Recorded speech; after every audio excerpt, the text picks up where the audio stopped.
Hello students, I am Rafiq Ahmed and I welcome you in this class of linear algebra. In previous classes, we have very well understood linear combinations, linear span, linearly dependent and linearly independent vectors and sets. पिछले videos में हमने रैखिक संचय, रैखिक विस्तृति, रैखिकतः आश्रित और रैखिकतः स्वतंत्र सदिशों और समुच्चयों के बारे में अच्छी तरह पढ़ लिया है। अब इन कंसेप्ट्स के बेस पर ही वेक्टर स्पेस के और एडवांस कंसेप्ट्स आज डिस्कस करने जा रहे हैं, जिसमें मेन है बेसिस एंड डायमेंशन, आधार और विमा। आधार क्या होता है और विमा क्या होती है, उससे पहले हम डिफाइन करें जनरेटिंग सेट या जनक समुच्चय या शॉर्ट में ओनली जनक, ये क्या होता है। V/F कोई वेक्टर स्पेस है और S एक सबसेट है V का, तो जाहिर है कि V में जितने वेक्टर्स होंगे उनमें से कुछ वेक्टर्स S में होंगे। अगर S का लीनियर स्पान ज्ञात करें, एक घात विस्तृति या रैखिक विस्तृति जिसे हम LS बोलते हैं, क्या होता है ये? S के सदिशों के लीनियर कॉम्बिनेशंस द्वारा बनाए गए सभी वेक्टर्स का set, set of all vectors या set of all linear combinations of vectors of S। और ये हमने देखा था कि ये जो LS है ये ऑलवेज सबस्पेस होता है V का, is a subspace of V over the field F, यानी V over the field F vector space है और LS हमेशा इसकी उप समष्टि होती है। S भले ही सबस्पेस ना हो, ये मात्र सबसेट हो V का, लेकिन S का जो लीनियर स्पान है वो ऑलवेज सबस्पेस होता है। अगर ऐसा हो जाए कि ये जो LS है V का सबस्पेस तो है ही, ये V के इक्वल ही हो जाए, इसका मतलब है कि V के सभी वेक्टर्स LS में मौजूद होंगे, या ये कहो कि V का हर वेक्टर LS में होगा, का मतलब S के सदिशों के एक घात संचय के रूप में व्यक्त किया जा सके। तो इस स्थिति में ये समुच्चय S वेक्टर स्पेस V/F का जनक या जनक समुच्चय या जनरेटिंग सेट या जनरेटर कहलाता है। तो ये कंसेप्ट है जनक समुच्चय का। फॉर एग्जांपल V2 यानी set of ordered pairs A, B या दो कंपोनेंट वाले वेक्टर्स का set where A and B, अर्थात दोनों कंपोनेंट्स बिलोंग टू R, इसको हम R2 भी बोलते हैं। हम जानते हैं कि ये V2 over the field R एक वेक्टर स्पेस होता है, तो इसमें दो कंपोनेंट वाले सभी वेक्टर्स होते हैं। अगर हम दो वेक्टर्स E1 1 0 यानी ऐसा वेक्टर लें जिसमें पहला कंपोनेंट 1 और सेकंड कंपोनेंट 0 हो, और एक वेक्टर ले लें E2 जिसमें फर्स्ट कंपोनेंट 0 और सेकंड कंपोनेंट 1 हो, इनको हम यूनिट वेक्टर्स बोलते हैं। ऐसे वेक्टर्स कंपोनेंट वाली वेक्टर्स स्पेस में ऐसे वेक्टर्स जिनमें कोई भी एक कंपोनेंट 1 और बाकी के सारे कंपोनेंट 0 हों, वो यूनिट वेक्टर कहलाता है। तो ये V2 के दो यूनिट वेक्टर्स हैं। इन दो वेक्टर्स का सेट S हम बना लें, S is the set of E1 E2, तो हम पाएंगे कि ये जो सेट है ये V2 का जनक है। क्योंकि इस सेट का जो लीनियर स्पान बनेगा LS, वो पूरा V2 प्राप्त हो जाएगा, V2 के बराबर आ जाएगा, यानी V2 का हर वेक्टर LS में होगा। फॉर एग्जाम्पल V2 का वेक्टर हम ले लें 3 4, तो इस 3 4 को इन दो सदिशों के लीनियर कॉम्बिनेशन के रूप में कैसे व्यक्त कर सकते हैं? इसको व्यक्त कर सकते हैं गुणांक 3 और फर्स्ट वेक्टर 1 0 प्लस गुणांक 4 और सेकंड वेक्टर 0 1। ये सॉल्व होने पर 3 4 आ जाएगा, यानी कि 3E1 प्लस 4E2। सिमिलरली कोई भी -7, 9/2 ये V2 का एक वेक्टर है। It can be expressed as -7 into vector 1 0 plus 9/2 into vector 0 1। ये सॉल्व होने पर इतना आ जाएगा, यानी -7E1 plus 9/2E2, that is linear combination of two vectors of S। इन उदाहरणों से समझ में आ गया होगा कि V2 का कोई सा भी वेक्टर हो वो इन दोनों वेक्टर्स के लीनियर कॉम्बिनेशन के रूप में व्यक्त किया जा सकता है, और इनके लीनियर कॉम्बिनेशन के रूप में व्यक्त किया जा सकता है तो वो LS का वेक्टर होगा, अर्थात V2 का हर वेक्टर LS में होता है, और इसलिए LS V2 के बराबर हो जाता है। तो हम कहेंगे कि ये S दो वेक्टर्स का सेट इस पूरे वेक्टर स्पेस V2 का जनक है। तो ये तो हो गया जनक का कंसेप्ट। अब इसमें दो बातें हो सकती हैं कि ये जो समुच्चय S है, अगर ये फाइनाइट सेट है, इसमें नंबर ऑफ एलिमेंट्स फिक्स्ड हैं, तो ये कहलाएगा परिमित जनक, और अगर S में अनंत अवयव हैं तो कहलाएगा ये अपरिमित जनक। तो किसी वेक्टर स्पेस का जनक क्या होता है, ये बात हमने यहाँ पर समझ ली। अब एक शब्द आएगा फाइनाइट डायमेंशनल वेक्टर स्पेस, परिमित विमीय सदिश समष्टि। फाइनाइट डायमेंशनल वेक्टर स्पेस, परिमित विमीय सदिश समष्टि, ये क्या होती है? तो जब हमने ये समझ लिया कि जनक क्या होता है, तो ये बहुत सिंपल सा कंसेप्ट है। A vector space is said to be finite dimensional vector space if it has a finite generator. एक सदिश समष्टि परिमित विमीय सदिश समष्टि कहलाती है यदि उसका कोई परिमित जनक विद्यमान हो। तो ये भी बहुत सिंपल सी बात हो गई, फाइनाइट डायमेंशनल वेक्टर स्पेस। अगला जो वर्ड है जो हम डिफाइन करेंगे वो है बेसिस। बेसिस यानी आधार। ये क्या होता है?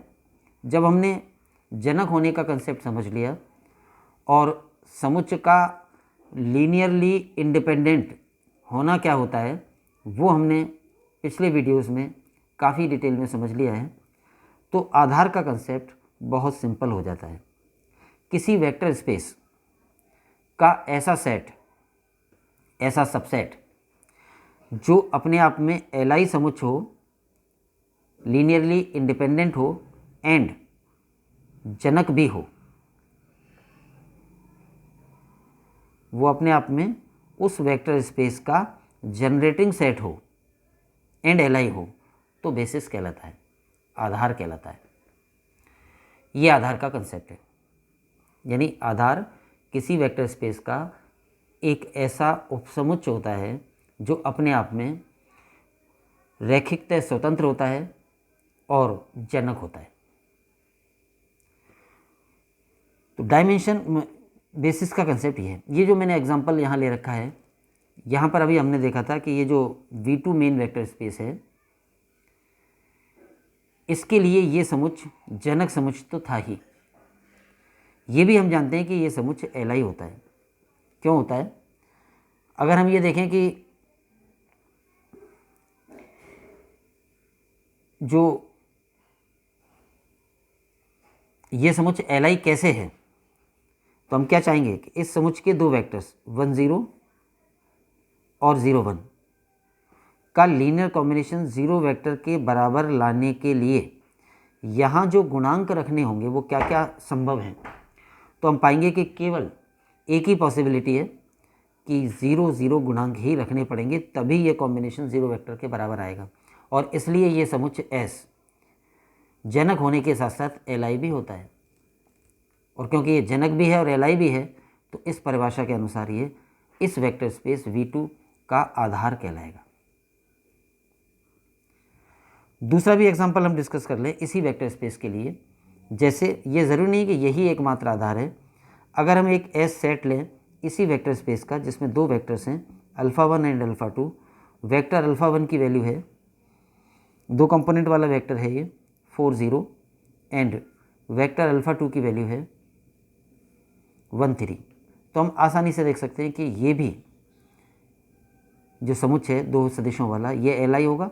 एलआई के लिए वही तरीका होगा कि हम इसका एक कॉम्बिनेशन कोई भी दो स्केलर कोफिशिएंट्स लेकर जीरो वेक्टर के बराबर मान के फिर ये देखेंगे कि दोनों जो कोफिशिएंट्स लिए थे उनका मान 0 0 ही एकमात्र विकल्प है। जैसे हमने ले लिया a into first vector 4 0 plus b into second vector 1 3, और हम चाहें कि ये लीनियर कॉम्बिनेशन जीरो वेक्टर के बराबर आ जाए, तो जो फर्स्ट कंपोनेंट बनेगा वो 4a प्लस बी होगा और 4a plus B must be equal to 0, and जो सेकेंड कंपोनेंट बनेगा वो ओनली 3b आएगा, that must be equal to 0। यहाँ से आ जाएगा b इज इक्वल टू 0 और b इज इक्वल टू 0 इसमें रख देंगे तो फिर a इज इक्वल टू 0। यानी इस इक्वेशन को सेटिस्फाई करने के लिए a और b के क्या मान हो सकते हैं, तो एकमात्र विकल्प है a बराबर 0 एंड b बराबर 0, इसलिए ये समुच्चय एलआई है। फिर हम देखें कि ये समुच्चय V2 का जनक कैसे है, तो उस बात को हम उदाहरण से देख रहे हैं। फिलहाल ये समुच्चय V2 का जनक कब कहलाएगा, जब V2 का हर वेक्टर इन दो के कॉम्बिनेशन के रूप में व्यक्त किया जा सके। उदाहरण के लिए मैंने ले लिया V2 का वेक्टर ले लिया 9 11। हम क्या चाहेंगे हम कि V2 का जनरल वेक्टर कोई भी वेक्टर है और हम चाहेंगे कि ये वेक्टर इन दो के कॉम्बिनेशन के रूप में व्यक्त किया जा सके। तो यानी फर्स्ट वेक्टर 4 0 और यहाँ कोई गुणांक लेना है प्लस कोई गुणांक इंटू सेकेंड वेक्टर 1 3। अब हम ये गुणांक ज्ञात करके बता सकते हैं कि ये कॉम्बिनेशन इसके बराबर आ जाएगा। जैसे हम देख रहे हैं कि यहाँ पे सेकंड कंपोनेंट 0 है और यहाँ सेकंड कंपोनेंट 3 है, तो ये जो सेकंड कंपोनेंट 11 लाना है वो इससे तो आएगा नहीं, यानी इसका तो उसमें कोई कंट्रीब्यूशन होगा नहीं, इसी से आएगा। तो यहाँ कितना गुणांक रखें ताकि सेकंड कंपोनेंट 11 आ जाए, ये 3 है, तो हम 11/3 मल्टीप्लाई कर दें 11/3 से इसको, तो ये जब इससे मल्टीप्लाई होगा तो 11 आ जाएगा और ये 0 रहेगा।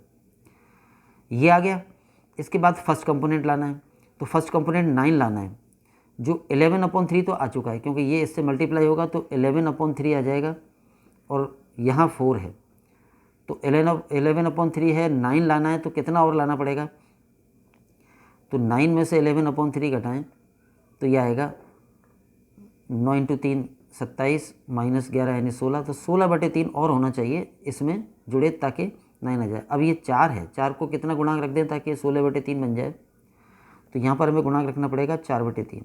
अब हम देखें कि 4/3 इंटू 4 यानी 16/3 प्लस 11/3 इंटू 1 यानी 11/3 और 16 और 11 27/3 यानी 9, ये आ जाएगा। मतलब हमने ये एक एडजस्ट करके बताया है। वैसे हम अज्ञात गुणांक निकाल के और गुणांकों की वैल्यू निकाल लें, वो एक सिस्टमेटिक तरीका होता है। यहाँ पर मैंने सिस्टमेटिक तरीके से नहीं, वैसे ही सोच के गुणांक ज्ञात किए हैं। यहाँ ये दिखाया है कि V2 का कोई भी वेक्टर हो वो S के इन दो वेक्टरों अल्फ़ा 1 और अल्फ़ा 2 के लीनियर कॉम्बिनेशन के रूप में ऑलवेज व्यक्त किया जा सकता है। ऐसे गुणांक हमेशा विद्यमान होंगे और इसलिए यहाँ ये जो समुच्चय S है ये भी इस V2 का जनक है, यानी कि S का लीनियर स्पान V2 के बराबर आएगा और S Li था ही, और इसलिए ये वाला समुच्चय S भी इस V2 का जनक है। एक हमने वेक्टर स्पेस हम बार बार लेते हैं Px over the field R, ये होता है सेट ऑफ ऑल पॉलिनोमियल्स, सभी बहुपदों का समुच्चय। ये समुच्चय क्षेत्र R पर वेक्टर स्पेस होता है। तो ये वेक्टर स्पेस हमने बहुत बार लिया है। इसमें सारे बहुपद होते हैं, सभी घात वाले, 2 घात 5 घात 10 घात 20 घात, कितनी भी घात का बहुपद हो वो इसका एक वेक्टर होता है। तो Px over the field R एक वेक्टर स्पेस है और इसमें सभी घात के बहुपद हैं। एक समुच्चय हमने पिछले वीडियोस में कहीं पर प्रूव किया था कि ये जो सेट है जिसमें पहला बहुपद है 1 यानी अचर यानी शून्य घात का बहुपद, दूसरा वेक्टर है x यानी एक घात का बहुपद, x² यानी 2 घात का बहुपद, एक्स क्यूब अपने आप में 3 घात का बहुपद, एंड सो ऑन। ये इनफाइनाइट पॉलिनोमियल्स एस में हैं और ये सबसेट है set of all polynomials P x का। हमने इस सेट को एल प्रूव किया था पिछले किसी वीडियो में, और ये भी आसानी से देखा जा सकता है कि ये सेट पी एक्स का जनक भी है, क्योंकि पी एक्स का कोई भी एलिमेंट ले लें, फॉर एग्जांपल पी एक्स का एलिमेंट ले लें हम बहुपद एफ एक्स, जो है 7 + 3x - 9x cube plus 8x⁻7, ये एक वेक्टर है, 7 घात का बहुपद है, पी एक्स का एक वेक्टर है। तो हम आसानी से बता सकते हैं कि ये एस के वेक्टर्स के कॉम्बिनेशन के रूप में व्यक्त किया जा सकता है। 7 × एस का फर्स्ट वेक्टर 1 प्लस इस 3 को स्केलर मान लें और x यानी एस का सेकंड वेक्टर प्लस 0 × x², इसका गुणांक 0 ले लें, इसका गुणांक -9 ले लें, x³, इसके बाद जो इसका अगला वेक्टर है x4, उसका गुणांक 0 ले लें, x5 का गुणांक 0 ले लें, x6 का गुणांक 0 ले लें और x7 का गुणांक 8 ले लें और बाकी सारे गुणांक 0 ले लें आगे। तो ये आ जाएगा, ये जो बहुपद था पी एक्स का एक वेक्टर था, ये एस के वेक्टर्स के लीनियर कॉम्बिनेशन के रूप में व्यक्त हो गया, एस के सदिशों के लीनियर कॉम्बिनेशन के रूप में। तो इस तरह से हम दिखा सकते हैं कि पी एक्स का कोई भी वेक्टर हो, यानी कोई भी बहुपद हो, वो कितनी भी घात का हो, उसे एस के बहुपदों के लीनियर कॉम्बिनेशन के रूप में व्यक्त किया जा सकता है। और इसलिए ये जो एस है, इसका जो लीनियर स्पान है वो main vector space P x के बराबर आ जाएगा, और इस आधार पर हम कह सकते हैं कि ये समुच्चय एस इस पी एक्स का जनक है, और एल आई ये था ही, तो ये एक आधार है। एल आई हो जाए और जनक हो जाए तो वो आधार हो जाता है, और ये जो आधार है ये इसमें वेक्टर्स की संख्या इनफाइनाइट है, तो ये कहलाएगा अपरिमित आधार, इनफाइनाइट बेसिस। उससे पहले जो हमने 2 उदाहरण लिए थे उनमें फाइनाइट बेसिस थी, परिमित आधार था। तो ये कुछ डेफिनेशंस, कंसेप्ट्स एंड एग्जांपल्स हमने आज डिस्कस किए हैं। इन्हीं सबको सिस्टमेटिक लिखा हुआ है, वो आपको पीडीएफ में मिल जाएगा, या इसको एक बार रिवाइज कर लें। आधार और विमा, बेसिस एंड डायमेंशन, जनक समुच्चय या जनरेटिंग सेट, परिभाषा ये हो जाएगी V/F कोई सदिश समष्टि है, V का कोई उप समुच्चय S इसका जनक समुच्चय या जनक कहलाता है यदि V का प्रत्येक सदिश S के सदिशों के लीनियर कॉम्बिनेशन के रूप में व्यक्त किया जा सके, अर्थात S का लीनियर स्पान V के बराबर हो जाए तो S V का जनक कहलाता है। यदि S परिमित है तो ये परिमित जनक कहलाएगा, अपरिमित है तो अपरिमित जनक कहलाएगा। तो ये तो हो गई जनक की परिभाषा। इसके बाद परिमित विमीय सदिश समष्टि या फाइनाइट डायमेंशनल वेक्टर स्पेस, कोई सदिश समष्टि परिमित विमीय सदिश समष्टि कहलाती है यदि इसका कोई परिमित जनक विद्यमान हो। अगर जनक परिमित है तो वो सदिश समष्टि परिमित विमीय सदिश समष्टि कहलाएगी। आधार की परिभाषा भी हमने समझी थी। आधार होने के लिए 2 शर्तें हैं। V/F कोई सदिश समष्टि है तब कोई S जो कि V का सबसेट है V/F का आधार कहलाता है यदि S में 2 विशेषताएं हों। पहली, S रैखिकता स्वतंत्र अर्थात Li हो, और दूसरी S V का जनक हो अर्थात S का लीनियर स्पान V के बराबर आ जाए। तो ये 2 शर्तें होने पर वो समुच्चय आधार कहलाता है। अभी उदाहरण जो हमने पढ़े थे वही मैंने यहाँ पर लिखे हुए हैं। तो उदाहरणों में